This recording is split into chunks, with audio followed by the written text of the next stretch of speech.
Michel à la Collomb. rencontre des Russes. Pour répondre à votre question sur la nature de l'OTAN, je pense qu'il faut juger une organisation à ses actes.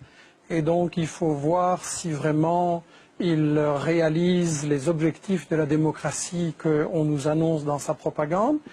Et si on voit dans l'histoire, l'OTAN, c'est quand même le complice du régime fasciste au Portugal de Salazar, le complice du coup d'État en Grèce, des colonels C'était la guerre froide. La guerre froide. Le fascisme comme excuse pour la guerre froide ou la guerre froide comme excuse pour le fascisme, je regrette. On retrouve l'OTAN aux côtés des fascistes portugais, grecs, turcs, dans les réseaux gladiaux préparant des coups d'État pour préserver la France, l'Italie d'un grand danger, etc. Donc ça, on est juste dans la propagande. La question à laquelle il faut répondre, c'est à quoi sert l'OTAN? Et la première chose, je pense, j'aimerais qu'on y revienne par rapport à ce qui a été dit aux États-Unis et la Chine, mais la première chose, c'est qu'il faut juger l'OTAN par rapport à ses actes. Moi, je partage ce qui vient d'être dit. Les médias insistent toujours, lorsqu'une guerre est en préparation ou elle a lieu, sur ce pays-là, à ce moment-là, on le présente d'une certaine manière, diabolisé, et on ne raconte jamais ce qui se passe après la guerre, quand l'OTAN a gagné. Et c'est ça qu'il faudrait regarder. En Yougoslavie, c'est une catastrophe. On a semé la haine partout. Les médicaments se vendent par plaquettes sur le trottoir. On a fait alliance avec la mafia. Le Kosovo est devenu la plaque tournante de tous les trafics. En Irak, où c'est pas l'OTAN officiellement, mais enfin bon, c'est la même chose. On a le pays est ramené à l'âge de la pierre. Il n'y a pas d'énergie. Il n'y a même pas d'essence pour les Irakiens. On assassine les scientifiques en masse. En Afghanistan, contrairement à la version anti-musulmane qui nous a été présentée, c'est une catastrophe, quoi. Karzai, l'employé du Nocal, d'un multinational US, règne sur quelques kilomètres carrés.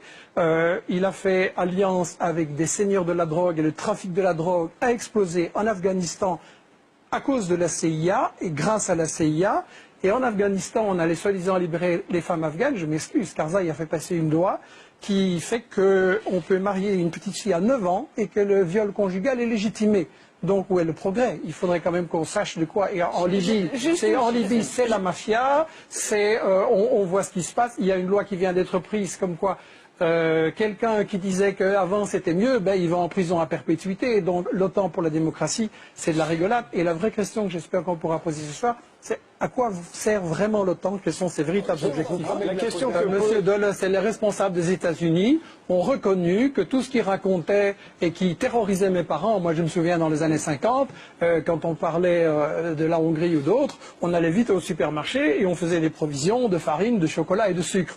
Et on a terrorisé la population européenne, les Russes vont vous attaquer, mais lisez simplement les déclarations de M. Dulles et des responsables des États-Unis, ils ont bien dit ils savaient qu'il n'y avait aucun danger, mais que c'était nécessaire pour des raisons stratégiques pour implanter l'OTAN comme moyen de domination de l'Europe.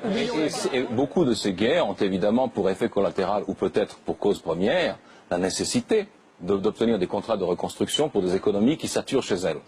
Ça me semble tout à fait évident, puisque dans nombre de ces conflits, la destruction des infrastructures civiles passe avant tout le reste.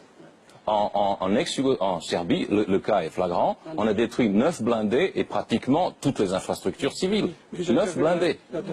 Michel Collomb. J'ai été accusé d'angélisme bétifiant et autres gentillesses.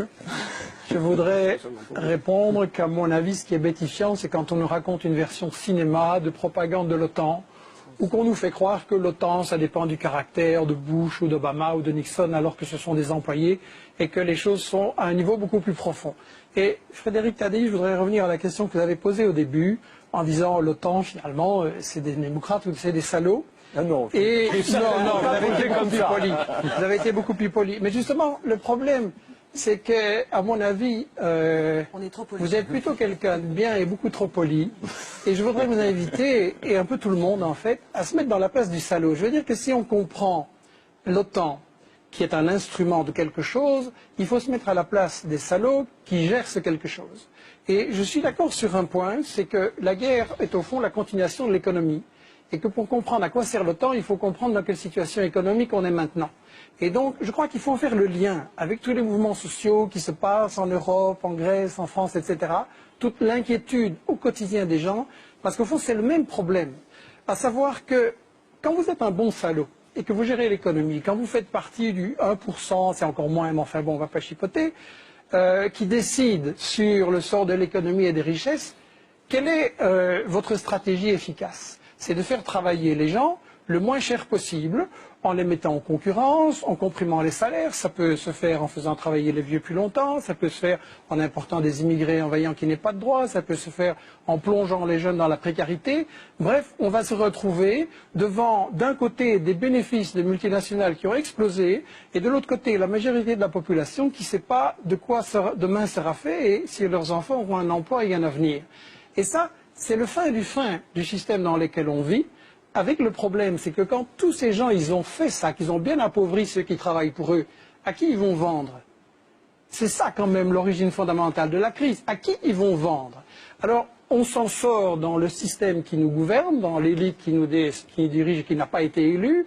On s'en sort en disant, bon, on va exporter les capitaux, on va aller mettre les capitaux dans le sud, ça rapporte, et ça permet effectivement de piller les matières premières et de laisser les populations dans la pauvreté. Ça permet de contrôler la main-d'œuvre et de faire travailler les gens aussi pour des bénéfices. Ça permet de contrôler les zones stratégiques, etc. Et donc, on se retrouve avec des multinationales du Nord de plus en plus riches et des pays du Sud de plus en plus pauvres. Et le point où ça mène à la guerre, c'est qu'évidemment, ça provoque des résistances des populations qu'il s'agit de briser. Donc toutes les guerres de l'OTAN, je l'insiste, sont des guerres économiques, des guerres de pillage.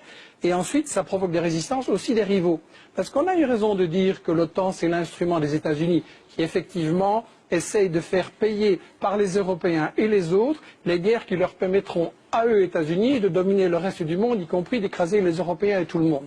Et ce qu'on a essayé de faire avec ce livre, La stratégie du chaos dont vous avez parlé, c'est d'éclairer la dimension des États-Unis maintenant, qui est effectivement une stratégie globale pour dominer le monde, pour faire en sorte que l'Afrique, l'Amérique latine, ça c'est plus difficile, et l'Asie, leur restent soumises. Et effectivement, le problème des États-Unis maintenant, c'est que c'est une puissance économiquement et politiquement en déclin. Donc militairement, effectivement, ils n'ont plus les moyens de gagner cette guerre en Irak et en Afghanistan. Et comment ils s'en sortent alors? Ils s'en sortent par la stratégie du chaos. Et il faut bien voir que l'ennemi fondamental de cette guerre globale des États-Unis, c'est la Chine. La Chine qui est la puissance montante, la Chine qui leur résiste, la Chine qui développe un marché, qui a sorti 400 millions de gens de la pauvreté, et qui surtout devient un partenaire pour l'Afrique, pour l'Amérique latine. Et vous avez maintenant, le monde a complètement changé. Le monde, c'est un commerce sud-sud. Et la grande bataille, elle se joue effectivement dans l'océan Indien. On a raison de dire que les États-Unis déplacent toutes leurs forces là-bas, mais pourquoi? C'est contre la Chine. L'Afghanistan, c'est pour encercler la Chine. Et quand vous regardez l'océan Indien, c'est justement, on parle en général des pays et on ne parle pas des océans. Dites-en vite parce qu'il nous reste juste quelques minutes. Et dernier mot. Quand vous regardez toutes les explosions de l'océan Indien, les États-Unis essayent de briser cette ligne sud-sud entre l'Afrique et la Chine pour isoler la Chine. Et c'est ça qu'il faut comprendre. Je veux dire, maintenant, il paraît que vous êtes redevenu un pays normal avec un président normal. La seule conclusion que des gens normaux peuvent tenir, c'est qu'il faut dissoudre l'OTAN, sortir de l'OTAN, parce que ce n'est pas des démocrates, c'est une association de criminels.